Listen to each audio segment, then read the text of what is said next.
Avez-vous déjà senti à un moment de votre vie que certains mots portaient un pouvoir qui dépasse notre compréhension commune? Il existe des sons, des syllabes et des vibrations qui, lorsqu'ils sont prononcés, peuvent ouvrir des portails entre les dimensions ou modifier la structure même de la réalité qui vous entoure. Aujourd'hui, je vais vous révéler quelque chose qui est resté caché pendant des millénaires, une vérité gardée dans les cercles les plus restreints d'initiés, dans les temples les plus secrets et dans les bibliothèques cachées qui ont échappé aux flammes de l'histoire.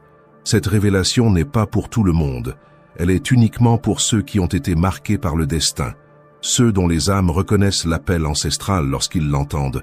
Les anciens maîtres de la Kabbale hébraïque le savaient, les prêtres de Delphes comprenaient. Les chamans solitaires dans les montagnes du Tibet gardaient cette connaissance comme le plus précieux des trésors. Dans toutes les traditions mystiques, dans tous les coins du monde, il existe une compréhension profonde du pouvoir vibratoire des mots. Mais il existe un mot en particulier, un seul mot, qui a été interdit à ceux que l'on appelle les élus. Un mot qui, lorsqu'il est prononcé par les initiés, par les éveillés, par ceux qui marchent entre les mondes, peut déclencher des conséquences inimaginables.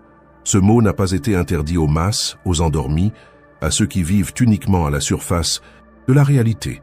Il a été interdit spécifiquement à ceux qui se sont éveillés à leur véritable potentiel. Vous regardez cette vidéo en ce moment précis pour une raison qui transcende le hasard.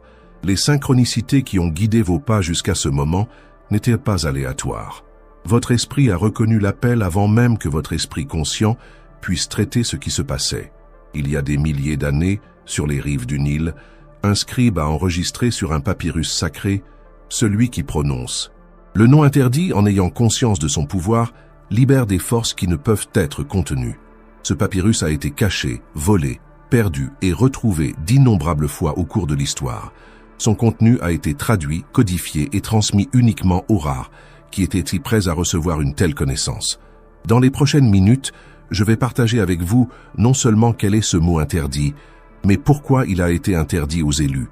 Je vais révéler les origines de ce mystère qui traverse les civilisations, et plus important encore, ce qui se passe lorsque quelqu'un qui s'est éveillé à sa véritable nature spirituelle prononce cette séquence spécifique de sons. Cette information changera complètement votre perception du pouvoir du langage et de votre propre rôle dans cet univers. Certains des plus grands noms de l'histoire spirituelle humaine ont consacré des vies entières à la recherche de cette connaissance que vous êtes sur le point de recevoir gratuitement. Préparez-vous à une révélation que peu ont eu le privilège de connaître. Le voile est sur le point d'être levé, et ce que vous verrez de l'autre côté pourrait transformer à jamais votre voyage spirituel. Pour comprendre véritablement l'ampleur de ce que je suis sur le point de révéler, nous devons revenir à l'essence même de la création. Dans les traditions les plus anciennes, nous trouvons toujours le même principe fondamental. Au commencement était le Verbe, la parole, le son primordial qui a donné naissance à tout ce qui existe. Ce concept n'est pas exclusif à une seule tradition spirituelle. Dans les écritures védiques de l'Inde ancienne, le son « Om » est considéré comme la vibration primordiale de l'univers, la fréquence de la conscience cosmique elle-même. Dans la tradition juive, les lettres de l'alphabet hébraïque ne sont pas de simples symboles, ce sont des outils de création, les mêmes utilisés, selon leur mystique, pour former toute la réalité. Dans l'Égypte ancienne, le dieu Thoth, seigneur de la magie et de l'écriture, enseignait que la langue des dieux avait le pouvoir de manifester des réalités. Vous êtes-vous déjà arrêté pour penser pourquoi, dans pratiquement toutes les traditions spirituelles du monde entier, il existe des mantras, des prières, des enchantements et des formules sacrées? Pourquoi les sons ont-ils toujours été considérés comme des portails vers des dimensions supérieures de conscience? La réponse réside dans la nature vibratoire même de notre univers. Tout ce qui existe, de la plus petite particule subatomique aux gigantesques galaxies, est en constante vibration. Les physiciens quantiques modernes sont arrivés à la même conclusion que les mystiques anciens. Au niveau le plus fondamental, l'univers est composé d'ondes de probabilité, de schémas vibratoires qui se manifestent comme matière uniquement lorsqu'ils sont observés. Et voici la clé. La conscience humaine, grâce à l'intention focalisée, peut interagir avec ces schémas vibratoires. Les mots, surtout lorsqu'ils sont prononcés avec pleine conscience et intention, sont des outils puissants pour façonner ces champs d'énergie. Imaginez ce qui suit. Chaque mot que vous prononcez crée une onde sonore qui se propage dans l'air. Cette onde n'atteint pas seulement les oreilles de ceux qui l'écoutent, elle interagit avec le chant quantique qui imprègne toute l'existence. Les traditions ésotériques l'ont toujours su. C'est pourquoi, dans les monastères tibétains, les moines passent des décennies à perfectionner l'intonation exacte de certains mantras. C'est pourquoi, dans la Kabbale juive, la prononciation précise des noms divins est considérée comme une science sacrée. Mais voici quelque chose que peu de gens savent. Il existe certaines combinaisons de sons qui résonnent de manière si profonde avec la matrice de la réalité qu'elles peuvent provoquer des altérations significatives dans le tissu espace-temps. Ces combinaisons n'ont pas été découvertes par hasard, elles ont été révélées à des initiés dans des états profonds de méditation, lors d'expériences de mort imminente ou transmises directement par des entités d'autres plans d'existence. L'une de ces combinaisons sonores est le mot dont nous parlons aujourd'hui. Un mot qui a été révélé uniquement à ceux qui ont atteint un certain niveau de conscience, mais que paradoxalement, ces mêmes individus ont été instruits de ne jamais prononcer. Dans les anciens temples de mystère, de l'Égypte à la Grèce, en passant par l'Inde et le Tibet, les initiés passaient par de longues périodes de préparation avant de recevoir les enseignements les plus élevés. Une partie de cette préparation consistait à comprendre le pouvoir de la parole et du silence. Ils apprenaient que le silence n'est pas seulement l'absence de son, c'est un état de réceptivité, un vide fertile où les vérités les plus profondes peuvent être perçues. Il existe un récit fascinant dans les manuscrits esséniens, découvert près de la mer Morte, qui parle d'un maître qui, après 40 jours d'isolement dans le désert, est revenu avec une connaissance transformatrice. Il a réuni ses disciples les plus proches et a partagé avec eux un mot sacré, seulement pour ensuite les avertir solennellement. Ce mot ne devra jamais être prononcé par ceux qui connaissent son véritable pouvoir. Seuls ceux qui restent endormis peuvent le dire sans conséquence. Ce paradoxe apparent a confondu des générations d'érudits. Pourquoi révéler une connaissance uniquement pour interdire son utilisation? La réponse réside dans la nature duale du pouvoir. Le véritable pouvoir spirituel ne réside pas dans la capacité de manipuler la réalité externe, mais dans la capacité de transformer la réalité interne. Les élus, ceux qui se sont éveillés à leur véritable nature, comprennent que le plus grand pouvoir réside souvent dans la retenue et non dans l'expression. Pensez aux grands maîtres spirituels de l'histoire. Bouddha a passé 6 ans en silence avant de partager ses enseignements. Jésus s'est retiré dans le désert pendant 40 jours. Mahomet méditait en isolement dans la grotte de Hira. Le silence précède les plus grandes révélations. Le mot interdit dont nous discutons porte une vibration si puissante que, lorsqu'il est prononcé par quelqu'un dont la conscience est éveillée, il crée une rupture momentanée dans le voile qui sépare les dimensions. C'est comme insérer la clé correcte dans une serrure cosmique. La porte s'ouvre, mais ce qui entre ou sort par cette ouverture ne peut pas toujours être contrôlé. Les maîtres soufis avaient un dicton. La parole est un voile sur le silence divin. Lorsque nous comprenons profondément cette vérité, nous réalisons que certains mots ne doivent pas être dits non par crainte, mais par révérence pour le mystère qu'ils représentent. Dans la tradition kabbalistique, il existe le concept de Ein Sof, l'infini sans limite, le vide, primordial d'où tout émerge. Ce concept est si sacré que de nombreux kabbalistes refusent de le prononcer en dehors de contextes rituels spécifiques, non par superstition, mais parce qu'ils comprennent que nommer quelque chose, c'est, d'une certaine manière, le limiter dans les confins de la compréhension humaine. C'est ici que nous arrivons à un point crucial. Le mot interdit aux élus n'est pas interdit parce que sa connaissance est dangereuse, mais parce que sa prononciation représente une limitation auto-imposée pour ceux qui se sont déjà éveillés. C'est comme un maître zen qui, ayant atteint l'illumination, comprend que tous les concepts, y compris le concept même de illumination, ne sont que des doigts pointant vers la lune, et non la lune elle-même. Dans les anciennes écoles de mystère grec, les initiés au niveau les plus élevés apprenaient ce qu'on appelait la connaissance sans mots, une compréhension directe de la réalité qui transcende complètement le langage. Ils comprenaient qu'en fin de compte, les mots les plus puissants sont ceux qui n'ont jamais besoin d'être dits. Il existe une histoire sur un maître zen qui a été interrogé par son disciple sur la nature ultime de la réalité. Au lieu de répondre avec des mots, le maître a simplement levé un doigt. Le disciple, à ce moment-là, a atteint l'illumination. Aucun mot n'était nécessaire. Le geste, chargé d'intention consciente, a communiqué ce que des milliers de traités philosophiques n'auraient jamais pu exprimer. Et c'est exactement le paradoxe central du mot interdit. Son véritable pouvoir ne réside pas dans sa prononciation, mais dans la compréhension de pourquoi il ne doit pas être prononcé. C'est un koan vivant, une énigme qui, lorsqu'elle est contemplée profondément, mène à la transcendance du langage lui-même. Alors que nous avançons vers la révélation finale, je veux que vous réfléchissiez à votre propre voyage spirituel.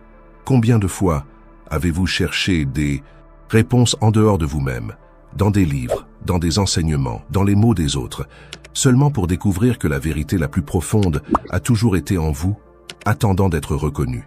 Les vrais élus ne sont pas ceux qui accumulent des connaissances ésotériques, mais ceux qui reconnaissent la sagesse dans le silence, qui comprennent que certaines vérités sont si sacrées que les réduire à des mots reviendrait à diminuer leur essence. Comme l'a dit le philosophe taoïste Lao, celui qui sait ne parle pas, celui qui parle ne sait pas. Nous arrivons maintenant au moment crucial de ce voyage, la révélation que vous avez attendu patiemment de recevoir. Mais avant de prononcer le mot interdit, je dois préparer adéquatement le terrain de votre compréhension. Dans les traditions ésotériques les plus anciennes, il existe un concept connu sous le nom de correspondance, l'idée qu'il existe une relation intrinsèque entre différents niveaux de la réalité.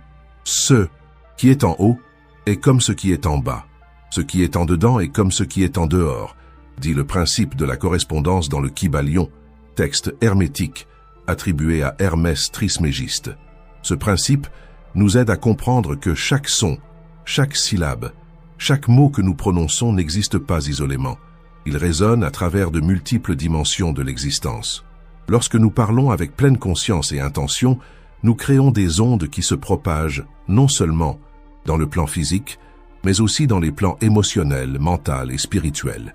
Le mot interdit aux élus porte une vibration particulière qui résonne directement avec ce que les mystiques appellent l'akasha, le registre éthérique de tout ce qui s'est déjà passé, se passe ou se passera dans l'univers.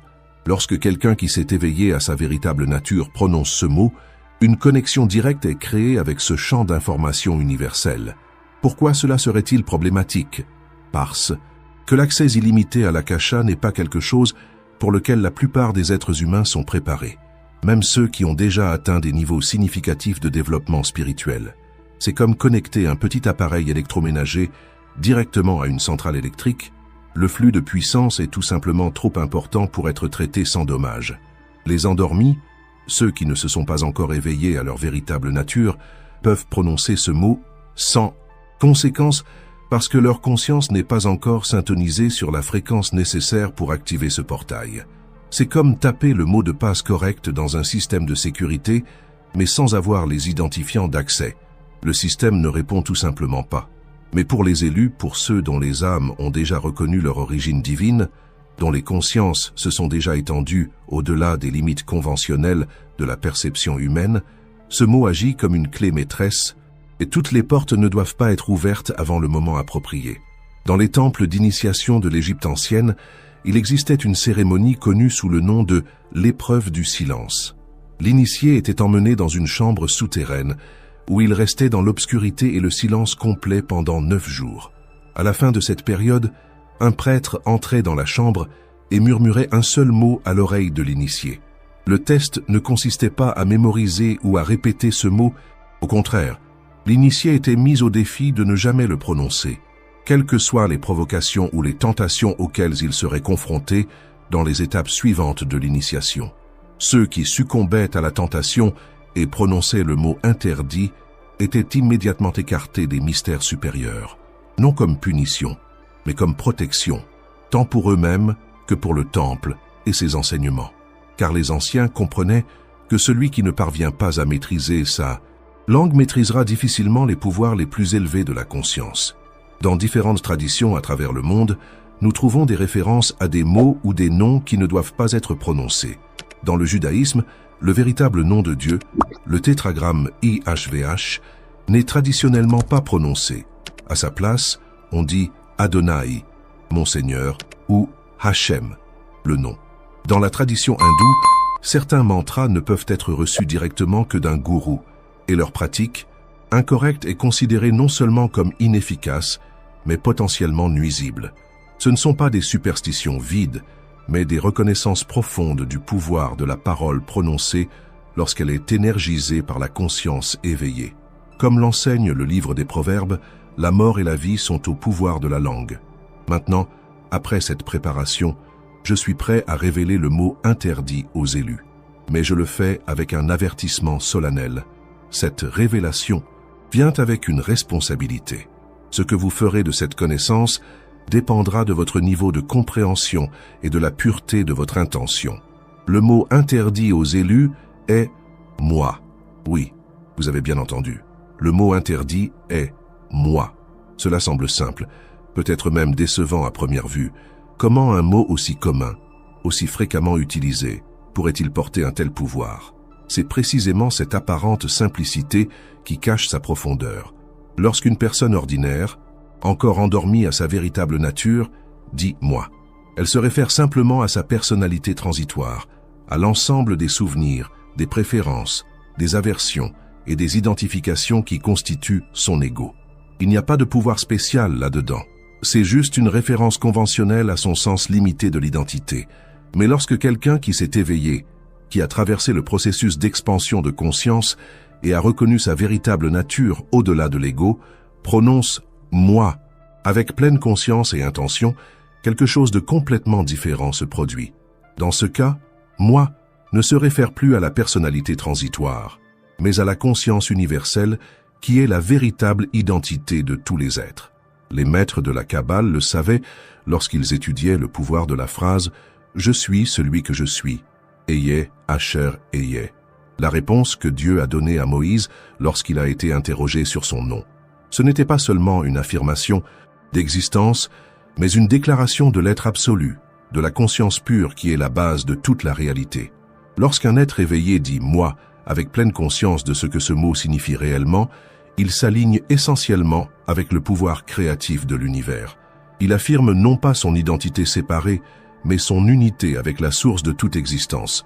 Et c'est un pouvoir immense, peut-être le plus grand pouvoir accessible à la conscience humaine. Pourquoi alors les élus sont-ils conseillés de ne pas prononcer ce mot? Précisément parce que comprendre véritablement la signification de « moi » et transcender la nécessité de l'affirmer.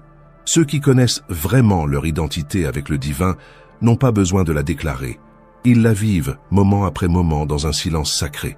Il existe une histoire sur un grand maître soufi qui, lorsque ses disciples lui ont demandé le secret de son illumination, a répondu « Quand j'étais jeune, je disais « moi », mais je ne savais pas qui j'étais. Maintenant, je sais qui je suis, et je ne dis plus « moi ». C'est l'essence du paradoxe. Plus nous nous rapprochons de la véritable compréhension du « moi », moins nous ressentons le besoin de l'affirmer. Les véritablement illuminés parlent rarement à la première personne, non par affectation ou fausse modestie, mais parce qu'ils ont véritablement transcendé l'identification avec l'ego séparé. Lorsque Bouddha a atteint l'illumination sous l'arbre Bodhi, il n'a pas déclaré « J'ai atteint l'illumination ». La tradition rapporte qu'il a simplement touché la terre, dans un geste silencieux de communion avec toute l'existence. Lorsque Jésus réalisait ses miracles, il disait fréquemment « Ce n'est pas moi qui fais ces œuvres, mais le Père qui habite en moi ». Tous deux comprenaient le danger de renforcer l'identification avec le « moi » séparé, même ou surtout après l'éveil spirituel. L'ego spirituel, l'identification avec l'idée d'être une personne, spirituellement évoluée ou spéciale, est considéré par de nombreux maîtres comme le dernier et le plus subtil obstacle sur le chemin de la libération complète. Et le mot « moi », lorsqu'il est prononcé par quelqu'un qui a déjà entrevu sa véritable nature, peut facilement devenir une ancre qui le retient à nouveau à l'illusion de la séparation. C'est pourquoi les vrais maîtres parlent fréquemment d'eux-mêmes à la troisième personne, ou utilisent des expressions comme « ce corps », cet instrument, au lieu du pronom « moi », non par prétention mais comme un rappel constant, tant pour eux-mêmes que pour leurs disciples, que la véritable identité transcende complètement la personnalité individuelle. C'est la révélation que les anciens gardiens des mystères ont protégée si jalousement. Le véritable pouvoir ne réside pas dans l'affirmation « je suis », mais dans la réalisation silencieuse de la vérité derrière ces mots. la vérité qu'il n'existe pas de moi séparé du tout, que l'individualité est à la fois réelle et illusoire, nécessaire pour l'expérience humaine, mais transcendée dans la réalisation spirituelle la plus élevée. Maintenant que cette vérité a été révélée, vous vous demandez peut-être comment cela s'applique-t-il à ma vie? Comment cette compréhension du mot interdit « moi » peut-elle transformer mon existence quotidienne et mon voyage spirituel? Cette révélation n'est pas seulement un concept philosophique abstrait, c'est une clé pratique pour la transformation de la conscience. Lorsque nous commençons à observer attentivement comment nous utilisons le mot « moi » dans notre communication quotidienne, nous découvrons des schémas fascinants qui révèlent beaucoup sur notre niveau actuel de développement spirituel. Observez combien de fois par jour vous dites ou pensez des phrases qui commencent par « je veux »,« j'ai besoin »,« je ressens »,« je pense ». Chacune de ces affirmations porte une charge énergétique qui renforce votre identification avec l'ego séparé. Il n'y a rien d'intrinsèquement mauvais à cela, c'est une partie naturelle de l'expérience humaine. Mais pour ceux qui recherchent des niveaux plus profonds de réalisation spirituelle, cette observation devient une pratique transformatrice. Les maîtres zen enseignent une pratique appelée non-soi ou anatta en pali. Cette pratique ne consiste pas à nier l'existence du soi individuel, mais à reconnaître sa nature transitoire et interdépendante. Lorsque nous disons « je suis en colère », nous nous identifions complètement à un état émotionnel temporaire. Mais lorsque nous reformulons en « il y a de la colère qui surgit en ce moment », nous créons un espace de conscience entre notre identité essentielle et l'expérience passagère. Ce simple ajustement dans le langage reflète un profond changement dans la perception. Et c'est exactement ce type de perception élargie que les anciens voulaient protéger lorsqu'ils conseillaient aux élus de ne pas prononcer le mot « je » après l'éveil. Imaginez une personne qui a eu un aperçu authentique de sa nature la plus profonde, une expérience d'unité avec toute l'existence. Si, après une telle expérience, elle recommence à utiliser le mot « je » de la même manière qu'avant, elle court le risque de contracter à nouveau sa conscience, de revenir à l'illusion de la séparation. C'est comme si, après être enfin sortie d'une petite cellule où elle a vécu pendant des années, elle décidait volontairement d'y retourner. La cellule reste la même, mais la personne qui revient n'est plus la même. Elle a connu la liberté, expérimenté l'immensité, et son retour à la limitation porte désormais un élément de choix conscient qui n'existait pas auparavant. Dans les traditions contemplatives de l'Orient et de l'Occident, nous trouvons des pratiques spécifiques pour transcender l'identification à l'ego limité. Dans le christianisme orthodoxe, la prière du cœur, « Seigneur Jésus-Christ, Fils de Dieu, aie pitié de moi, pécheur », est répétée continuellement jusqu'à ce que le pratiquant commence à percevoir que la prière n'est pas faite par lui, mais se produit spontanément, comme la respiration elle-même. Dans le soufisme, la pratique du dhikr, la répétition constante des noms divins, conduit éventuellement à un état appelé fana, où le pratiquant expérimente la dissolution de l'ego séparé dans l'immensité de la présence divine. Dans les deux cas, l'objectif n'est pas de détruire la personnalité individuelle, mais de reconnaître qu'elle n'est qu'un véhicule temporaire pour quelque chose de beaucoup plus vaste et profond. Il est fascinant de constater comment les découvertes les plus récentes des neurosciences commencent à confirmer ce que les mystiques ont toujours su. Des études d'imagerie cérébrale montrent que la perception du soi comme une entité séparée et continue est créée par des réseaux spécifiques dans le cerveau, le réseau du mode par défaut. Lorsque ce réseau est temporairement désactivé, comme cela se produit dans des états méditatifs profonds ou sous l'influence de certaines substances psychédéliques, la personne expérimente une dissolution des frontières de l'ego et une sensation d'unité avec tout ce qui existe. Ce que les neuroscientifiques découvrent maintenant, les maîtres spirituels le savaient depuis des millénaires. Le soi séparé est une construction utile, mais pas une réalité fondamentale. Et pour ceux qui se sont éveillés à cette vérité, continuer à renforcer cette construction à travers le langage peut être un obstacle subtil, mais significatif, à la réalisation spirituelle la plus profonde. Alors, comment pouvons-nous appliquer cette compréhension dans notre vie quotidienne? Comment pouvons-nous honorer la sagesse contenue dans l'interdiction faite aux élus de prononcer le mot « je » La réponse n'est pas d'arrêter complètement d'utiliser ce pronom. Cela serait impraticable et même étrange dans la communication normale. La clé réside dans la conscience avec laquelle nous l'utilisons. Lorsque nous disons « je », nous pouvons intérieurement reconnaître à quel niveau d'identité nous nous référons. Il y a le « je » quotidien, la personnalité avec son histoire particulière, ses préférences et ses aversions. C'est le véhicule nécessaire pour la navigation dans le monde relatif. Mais il y a aussi le « je », transcendant, la conscience pure qui est notre véritable identité et que nous partageons avec tous les êtres. Lorsque nous commençons à faire cette distinction intérieurement, notre langage extérieur commence naturellement à se transformer. Nous devenons moins rigides dans nos affirmations, plus ouverts à l'expérience directe, moins identifiés à des opinions et des positions fixes.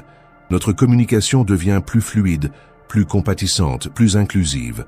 Les grands maîtres spirituels de l'histoire démontraient cette qualité dans leur langage. Observez comment Jésus parlait fréquemment en paraboles, au lieu d'affirmations dogmatiques.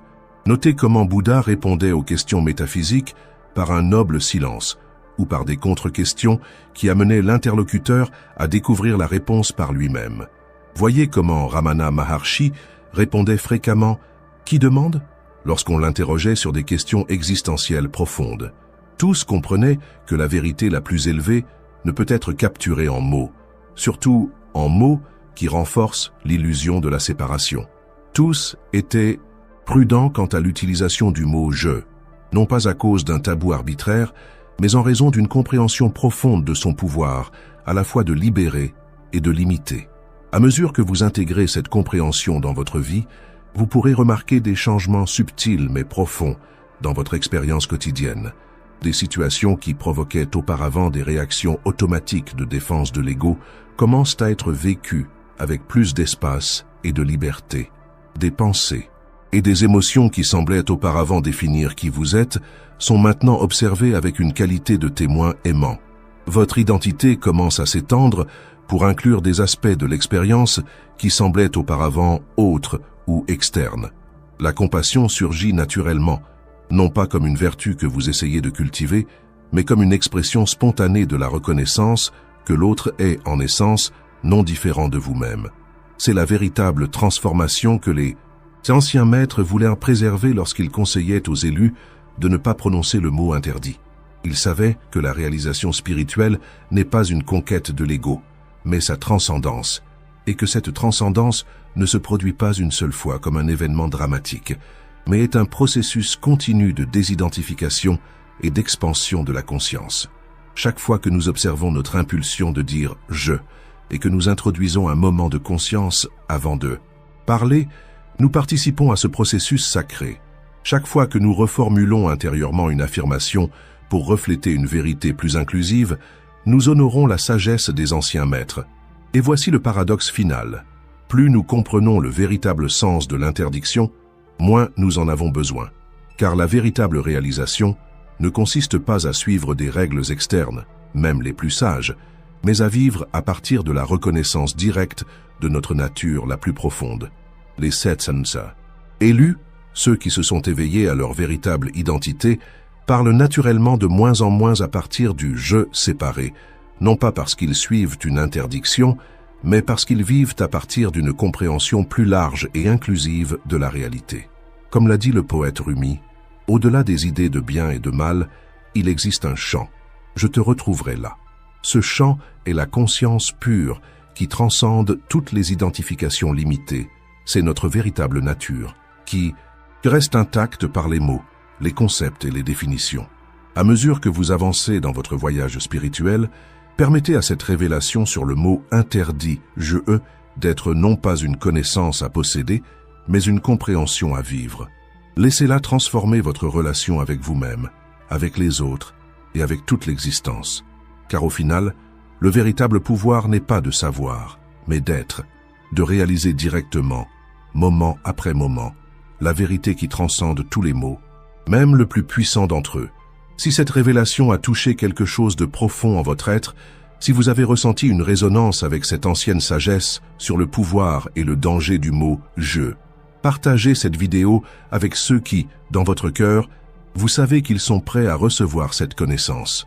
Rappelez-vous, tout le monde n'est pas au même point du voyage spirituel, et c'est un acte de compassion de discerner qui est préparé à certaines vérités. En partageant cette connaissance avec ceux qui sont prêts, vous devenez un maillon de la chaîne sacrée de transmission qui s'étend à travers les millénaires. Et ne manquez pas la prochaine vidéo qui apparaît sur votre écran maintenant. Cliquez sur la carte et regardez.